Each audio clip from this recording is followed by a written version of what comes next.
This video was sponsored by Verve. Take a break from thinking about those depressing wars being fought. At least for a moment, get back to enjoying yourself by watching your favorite shows. Verve.co/combo pack offers 8 of your favorite channels like Funimation, Crunchyroll, and Rooster Teeth. For only $9.99 a month, you could be watching Ruby, Attack on Titan, and Assassination Classroom for less than a third of the price, ad-free across all of your devices. And for you fear lovers out there like me, they even offer a horror channel called Shudder featuring the newest scary movies and shows. So if you like a good deal and you want to support this channel, go to verve.co/combo pack today. That's VRV. Thanks, Verve. Now, if you can't just ignore the wars and conflicts being fought around us, then you might enjoy these stories. Because tonight I've got some stories of war, stories with supernatural and unexplainable elements. War can literally be hell. Ghosts and ghouls walk among us. They come back from the grave, and they don't ignore our petty fighting amongst ourselves. So enjoy these allegedly true stories of war. And if you've got a story, I'm looking for werewolf, dogman, and other strange creature sightings. Send us your sightings at deathbyfear.com. Number 1. The Horrors of War. Submitted by Frederick C. Half a decade ago, I was deployed to Iraq. Back then, I wasn't a soldier because I particularly wanted to be. I was a mischievous kid, a kid who happened to turn a year older and saw a new way out. I wanted to be away from my parents, away from the people in my hometown. I didn't care about them, or so I thought at the time. I was foolish then. I would have embraced my loved ones and realized how stupid I was acting. Because being a soldier, even on a calm day, it was terrifying and stressful. Every week, insurgents, often young boys, would try to enter the base for various reasons. We were told not to approach or allow them inside the base, and those standing guard, they were ordered to fire on the ones with aggressive and suspicious behavior. I remember about 3 occasions in the early morning, when I had just barely woken up, when I'd hear this loud boom coming from outside. It was so loud it shook the barracks. Well, sometimes these kids wanted to sell their goods to the bored and desperate soldiers, but other times that boom was a child who had been strapped with explosives and forced to run at the base to suicide bomb any Americans outside the gates that they could. After the first time this happened, no one but the child was hurt, but the very thought of it gave me nightmares for the rest of my deployment.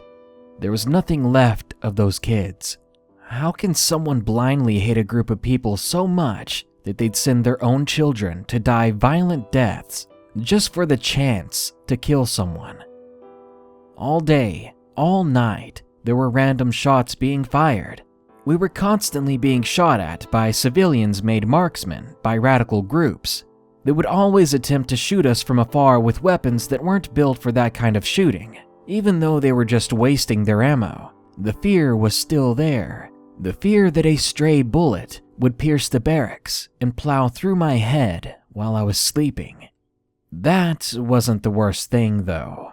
One day our squad was walking through a very peaceful part of a nearby village.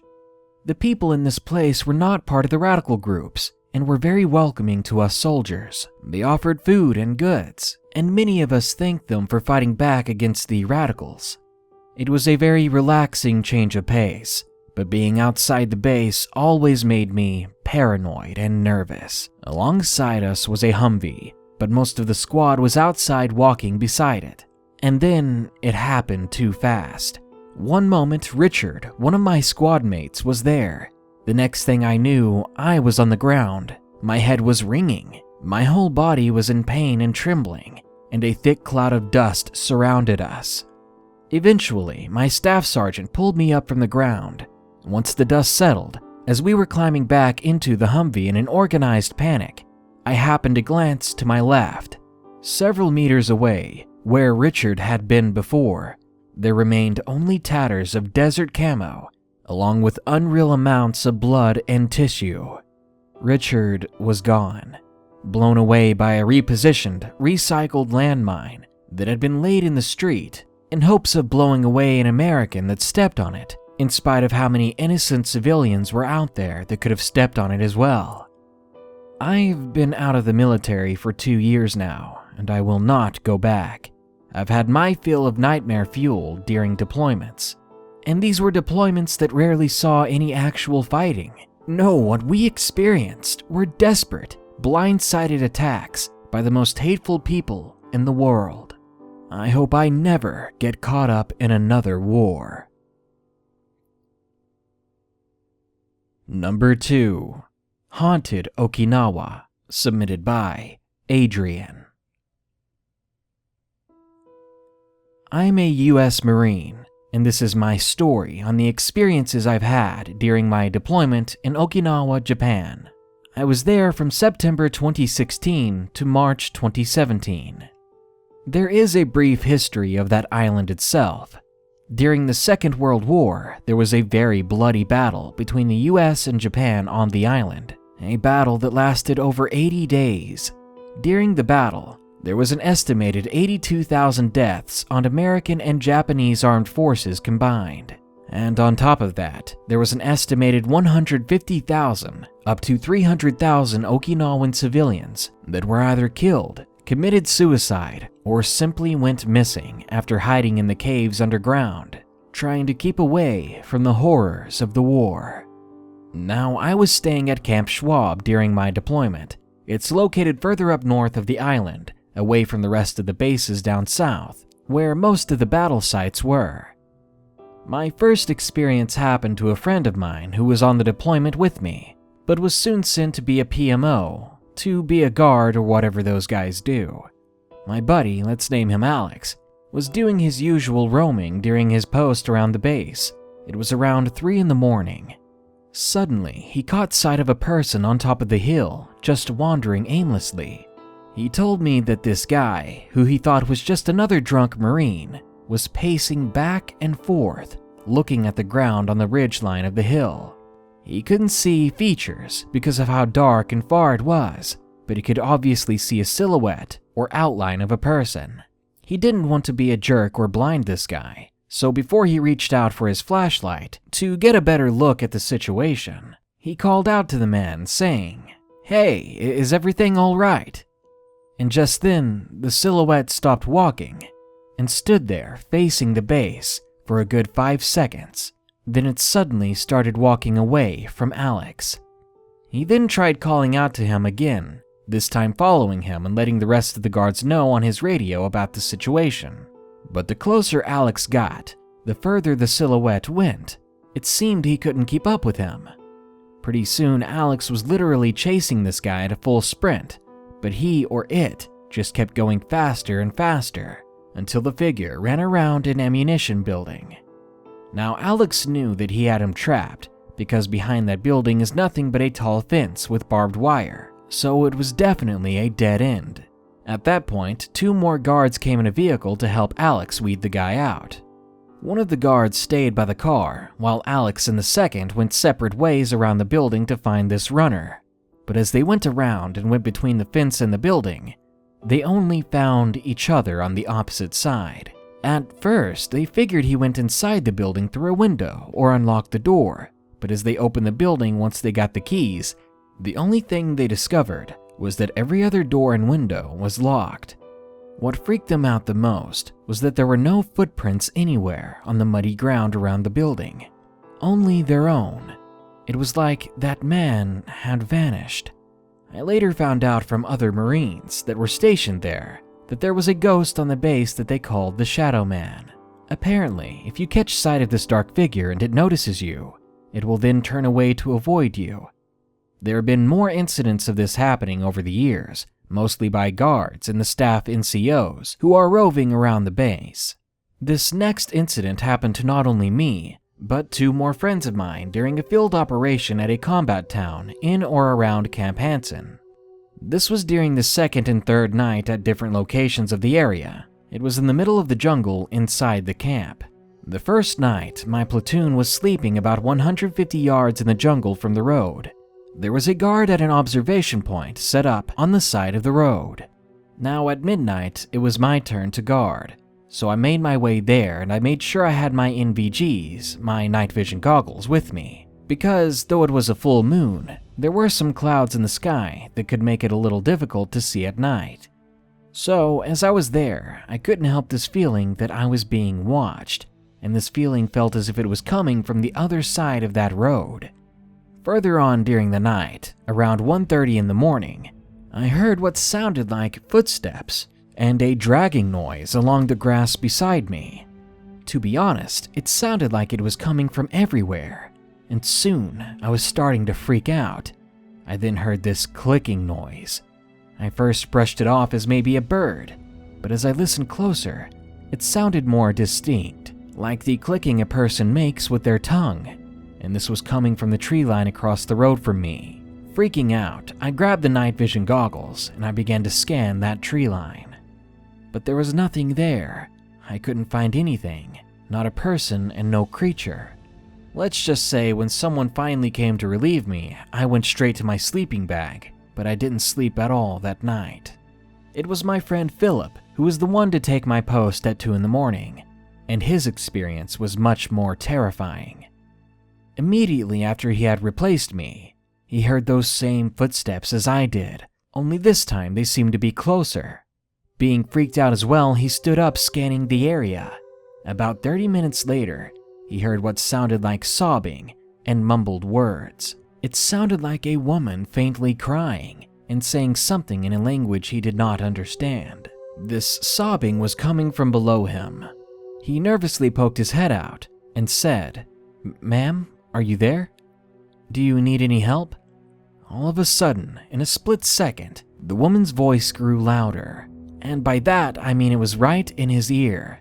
She was speaking to him in Japanese. This scared him so bad that he froze there. He was too scared to even turn his head to look at her. Once he snapped out of his trance, he sprinted towards the platoon, not even looking back once. This is when I heard him running past me, which scared the hell out of me, being freaked out as I was. I then overheard him saying to the sergeants about how there's no way he's going back there. I mean, this guy was horrified. I could hear it in his shaking voice. After that incident, there were a lot of Marines that were on a high sense of alert during the rest of our operation. The next night, we spent the night in the combat town inside the buildings, since it was raining a bit. During the night, we had 2 posts, each with machine guns. The posts were on top of the highest buildings in the small, empty town. Once again, we were surrounded by jungle and tree lines that bordered the town. Once I finished my post, I went to my sleeping bag to get some shut-eye, when suddenly I was woken up about 20 minutes later by the very Marine who had come to relieve me. He said to me in a whisper, There's someone out there, man. I saw them with my NVGs. They walked right out of the jungle, crossed the road, and then another shorter person followed them." I told him it's probably range control guys and to go back to the post.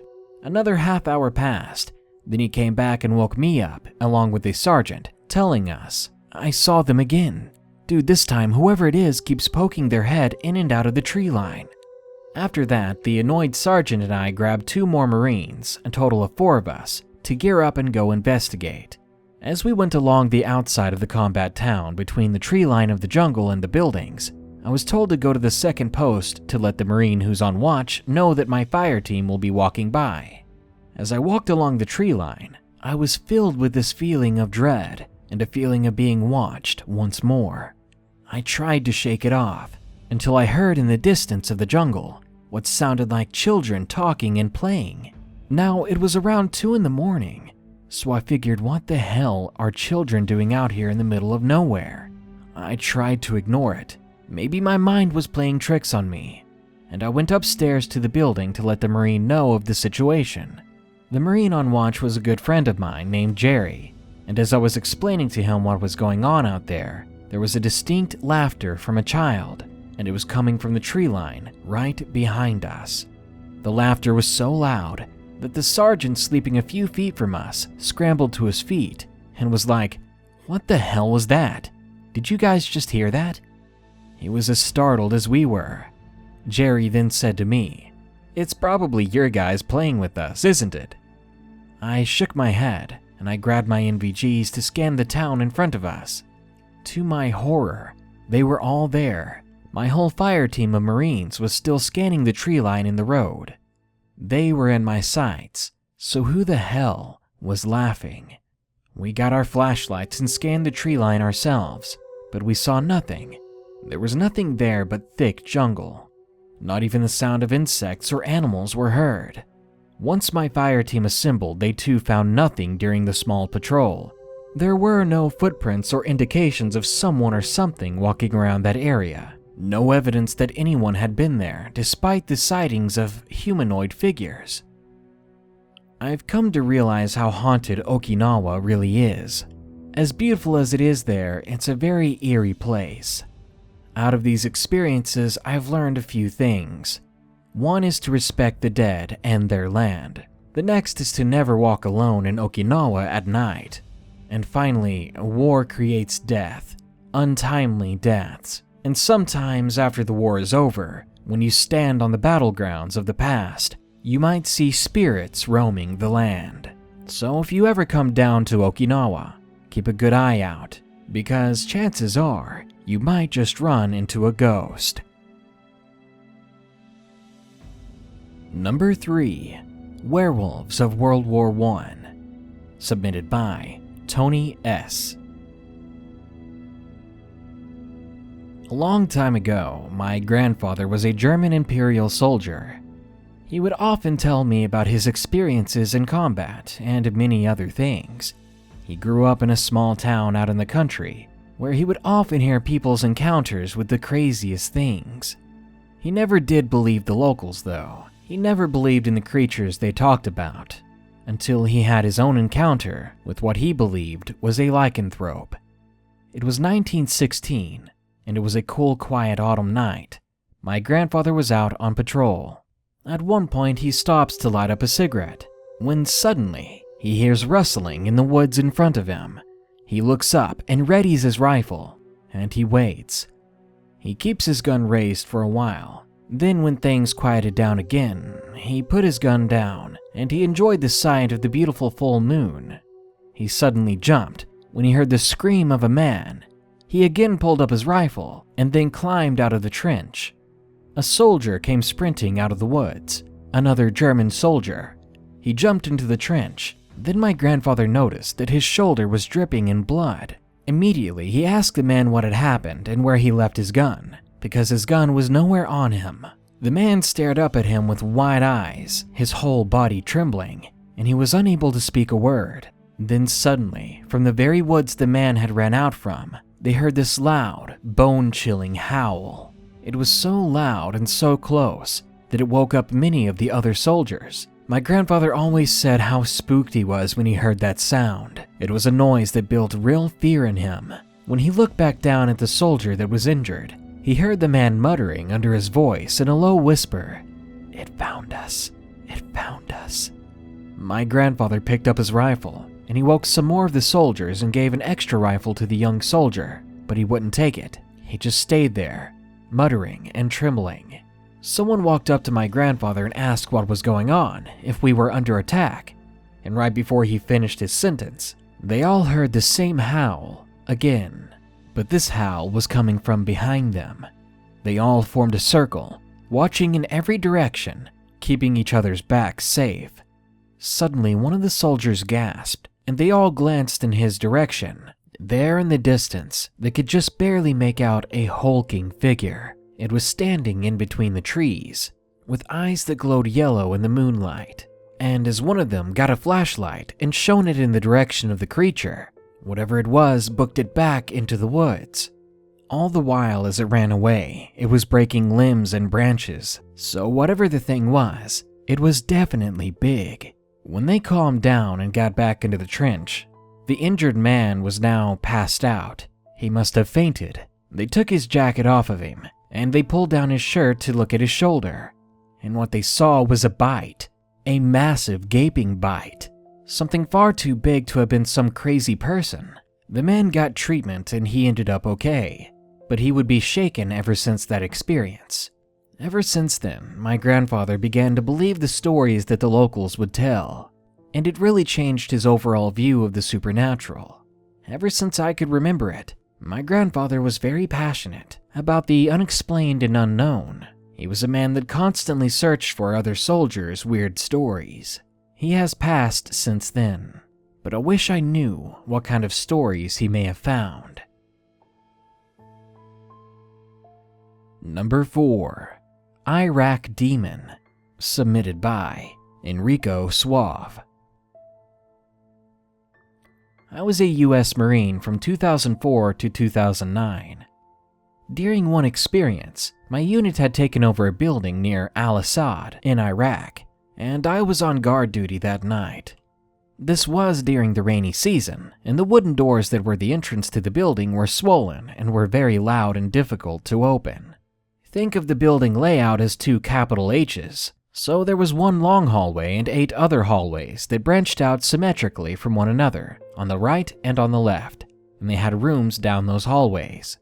I was just reading a book on Eastern espionage, and all the other Marines were at their posts. I got up to tour the area and came back to where I had been sitting and started reading again.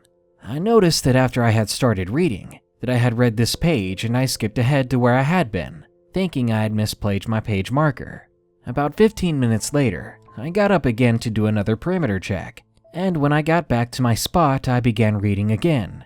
And again it was on a page I had already read, even though I very clearly made sure I marked the correct page when I left. At this point, I think one of the other soldiers may be messing with me, possibly a friendly prank to lighten up the mood. At the very worst, it was someone that was in the building with us, trying to gather information and maybe even harm us. So I got up and toured the area again, trying to be as quiet about it as possible. But before doing so, I put my pin in the book on page 186 through 187. I took a very solid mental picture of it. Then I set off again, rounding the perimeter, and when I got back to the book, it now showed to be on 182, 183. I was now 100% certain that something was going on. I was very on edge then, and I was very alert. I started to hear what sounded like someone walking in the hallways, someone in heavy boots. I started to round the entire building with my M4, with my flashlight on and pointing ahead. I kept hearing faint echoing footfalls, but I never saw or found anyone, and there wasn't any place to hide in this building. The rooms were vacant, as were the hallways. After about 15 more minutes of searching, I began to round one of the hallway corners, when I noticed in the reflection of the window nearby that there was someone standing around the corner up ahead. I burst around the corner, my rifle at the ready, and I yelled "stop" as loud as I could, certain that I had found the perpetrator. But as I glared down the hallway, there was no one there. I felt as though I was losing it. I became very tense and I felt a chill in the air. I sat down trying to figure out what could be going on when I noticed movement in my peripherals. I snapped my head over to the door that led to the outside, and these doors each had a 12-inch by 12-inch diamond window. And I swear to God, when I looked into that window, the reflection showed someone's face. As quickly as it had appeared, it faded away. It didn't duck out of the way or move side to side, it just faded. I jumped up, kicked the swollen doors open and looked around. The sand was raked around the building for several yards. This was to identify any footprints someone would have to leave behind if they were to come up to the building. But the sand I saw showed no sign of disturbance. The ground to the roof was about 13 feet, so unless I was dealing with an Olympic pole vaulter, there was no way this person or thing could have gotten away. I knew I saw someone, but it was impossible for them not to leave evidence behind that they had been there. That really shook me up. I spoke with our interpreter about it a couple of days later, and he didn't act very surprised. He told me that this was sacred land. Patriarchs like Abraham and others had walked these lands, supposedly.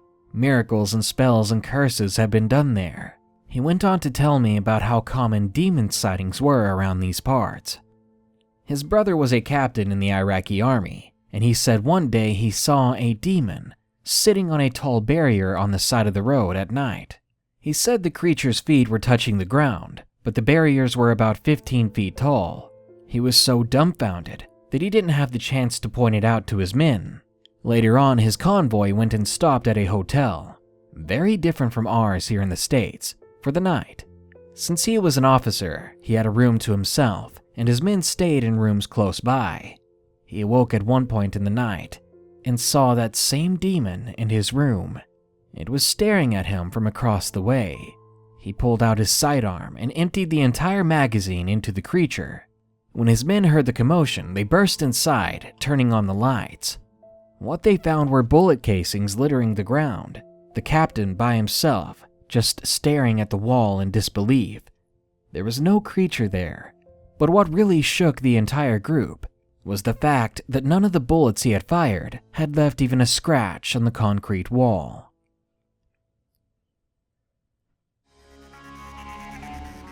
Though it doesn't have to be, war has become second nature for the human species. Constantly we fight, we hate, we murder each other so that the rich men can get richer, and religious fanatics can think their cause is the right one. I don't even have to say anything creepy here. War is hell, and sadly it's inevitable. As a young man that would be drafted in a heartbeat in the next big war, I do think about it, and I fear that day. In all honesty, I hope that day never comes for any of us. Good night. Be sure to like, share, comment, and subscribe if you enjoyed the video.